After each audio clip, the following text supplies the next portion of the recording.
Hi guys, my self प्रीति आप सभी का स्वागत करती हूँ अपने चैनल ज्ञान गंगा पर। फ्रेंड्स, सीटेट की क्लासेस शुरू हो चुकी हैं।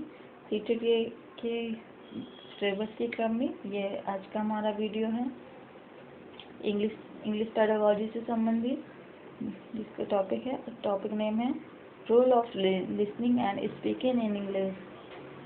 Role of listening and speaking in English.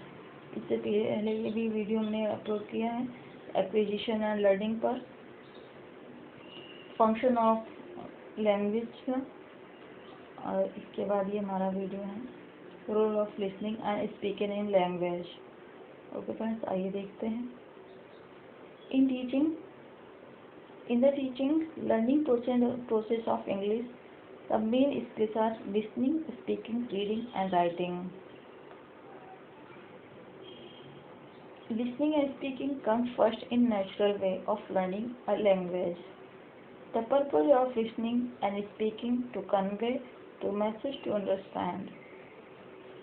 These skills are complementary to each other. Speaking and listening are the language skills as well as medium of communication. फिर जैसे कि जानते हैं, role of listening and speaking in language is very important in the teaching learning process of English.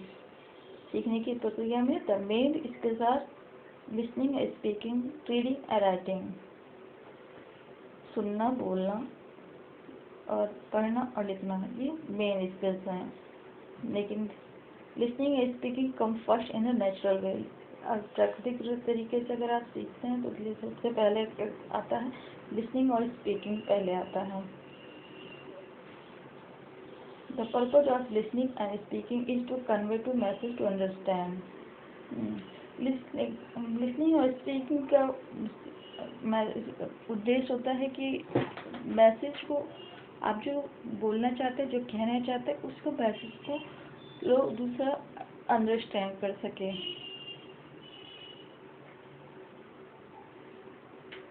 These skills are complementary to each other. ये दोनों skill एक दूसरे के पूरक हैं। Speaking and listening are the language skills as well as medium of communication. ये बोलना और सुनना दोनों ही लैंग्वेज के स्किल हैं और मीडियम ऑफ कम्युनिकेशन, साथ ही मीडियम ऑफ कम्युनिकेशन भी हैं। इसके द्वारा ही बातचीत संभव है। नेक्स्ट आइए देखते हैं the objective of listening skill. Listening skill के क्या ऑब्जेक्टिव हैं? तो it is the basis of good learning of the language. अच्छी इंग्लिश सीखने के लिए सबसे पहला उद्देश्य होना चाहिए, ये होना चाहिए कि आप किसी बात को अच्छे से सुने। It makes speaking skill effective. ये आपकी स्पीकिंग को इफेक्टिव बनाती है। आप प्रभावपूर्ण तरीके से आंसर दे सकते हैं, अपनी वाणी को, अपने स्पीकिंग को, बिहेवियर को इफेक्टिव बना सकते हैं। It facilitates the verbal interaction. ये आपके वर्बल यानी कि बोलने की प्रक्रिया में आपको सुविधा यानी कि आपके लिए आसान हो जाएगा। एमंग द पर्सन, अगर आप अच्छे से सुनते हैं, लिसनिंग अच्छे से करते हैं, तो आपके वर्बल इंटरेक्शन यानी कि बातचीत में ये आपको हेल्पफुल होगा। It senses the purpose of communication. It senses the purpose of communication. इसका अर्थ लेते हैं कि आपके बातचीत का उद्देश्य पूरा हो। अगर आप अच्छे से सुनते हैं तो आपके बातचीत करने का मेन उद्देश्य पूरा हो जाता है, मेन पर्पज कंप्लीट होता है। The listening and speaking are the basis of learning English language. The English and speaking are the basis learning English language. किसी भी भाषा को, इंग्लिश लैंग्वेज को सीखने के लिए बेसिक स्किल है लिसनिंग एंड स्पीकिंग। इससे आपको लिसनिंग स्पीकिंग पहले आपको मस्ट होता है कि इसके आप लर्न करें, इसके बाद then reading and writing. The main objective of listening is to develop the understanding of concepts, facts, ideas and feelings. The main objective of सुनने का मेन उद्देश्य होता है कि आपके किसी बात को समझने के, किसी तथ्य को समझने की, अपने विचारों को समझाने की और विचारों और भावनाओं को समझाने का तरीका विकसित हो। तो फ्रेंड्स, ये ऑब्जेक्टिव ऑफ लिसनिंग का। नेक्स्ट देखते हैं स्पीकिंग स्किल। अब स्पीकिंग स्किल के क्या पर्पस है, क्या उद्देश्य है?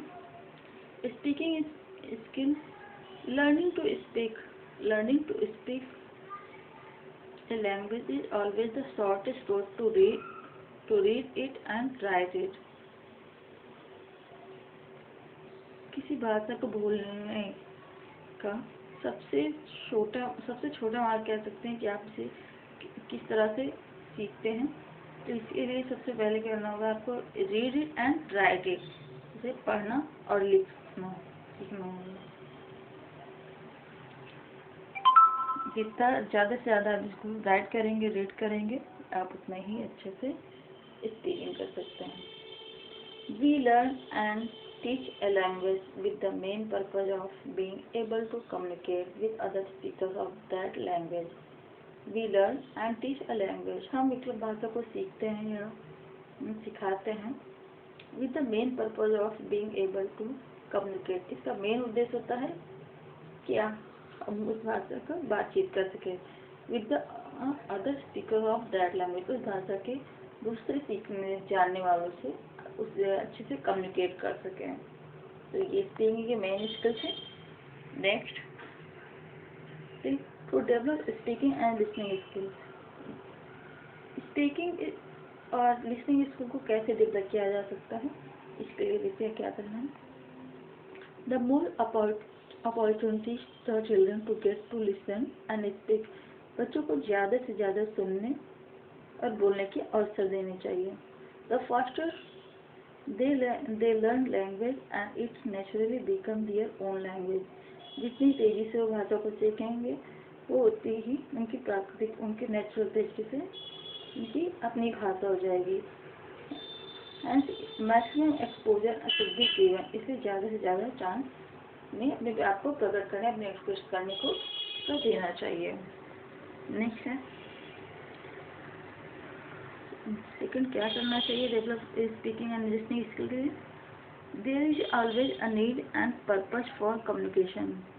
भाषा के बोलने के और सुनने के लिए हमेशा ये आवश्यकता होती है। इसका एक हमेशा ही बातचीत एक उद्देश्य होता है। बातचीत का, किसी भी भाषा को बोलने का एक आवश्यकता क्यों होती है, क्या उद्देश्य होता है? तो इसका मेन उद्देश्य होता है कम्युनिकेशन, बातचीत कर सके आप, which gives rise to real life, जो कि आपके रियल लाइफ से, आपके डेली लाइफ में काम आता है। Which gives rise to real life communication, जो रियल लाइफ कम्युनिकेशन को उठाता है, मतलब कि आगे बढ़ाता है। So a teacher will have to search for the content. इसलिए टीचर को ऐसे कंटेंट सर्च करने चाहिए their children feel the need to think, जिसके बारे में बच्चे को सोचने के लिए मजबूर हों। स्पीक एक्सप्रेस दियर रिस्पॉन्स, जिसके बारे में बच्चे बोल सकें, एक्सप्रेस कर सकें दियर रिस्पॉन्स, अपने आंसर रिस्पॉन्स कर सकें कि उनकी आवश्यकता के अनुरूप हो।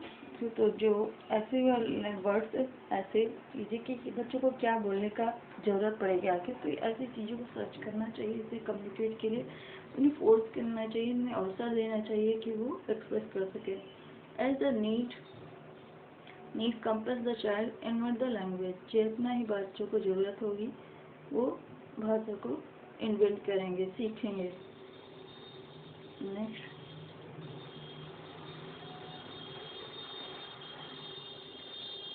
teachers should organize activities in assembly like debates. भाषा को लिसनिंग और स्पीकिंग स्किल को डेवलप करने के लिए टीचर को चाहिए कि वो कुछ एक्टिविटीज ऑर्गेनाइज करे जैसे कि like debate, discussion, स्किट्स, formally welcome a guest, offer thanks. बस आपको इसके लिए कुछ ना कुछ एक्टिविटी ऑर्गेनाइज करनी चाहिए, गेम प्ले करना चाहिए। और बच्चों भी डिस्कशन किसी बात के लिए, किसी टॉपिक को लेकर डिस्कशन क्रिएट करना चाहिए। साथ ही किसी गेस्ट के वेलकम के लिए उन्हें आगे करना चाहिए कि हाँ आज ही आपको वेलकम करना है। इस तरह से आप छोटे छोटे उन्हें और से देना चाहिए। नेक्स्ट क्या करना चाहिए? Too much emphasis on children mistake is very likely to reduce his motivation and fluency. Too much emphasis on child's mistake is very likely. Children की गलतियों को बहुत ही हल्के लेना चाहिए। To reduce his motivation and fluency, fluency लाने की उसकी गलतियों को नजरअंदाज करना चाहिए और मोटिवेट करना चाहिए। Next, activities through situation. Activities through situation will help the student to learn the language skill. परिस्थितियों के अनुकूल मतलब एक्टिविटीज के अनुकूल थ्रू सिचुएशन, सिचुएशन के द्वारा एक्टिविटी करना उनके लिए हेल्पफुल होगा। Student to learn and language skill, जिसके द्वारा बच्चे ये लैंग्वेज के स्किल को सीख लेते हैं। मतलब एक कार्य उस तरह से बनाना चाहिए कि जिससे बच्चे रिएक्ट करें, एक्टिविटी कर सकें। ओके फ्रेंड्स, आज के लिए इतना ही। मिलते हैं नेक्स्ट वीडियो में नए टॉपिक के साथ। वीडियो पसंद आता है तो एक बार इसे लाइक शेयर करना ना भूलें।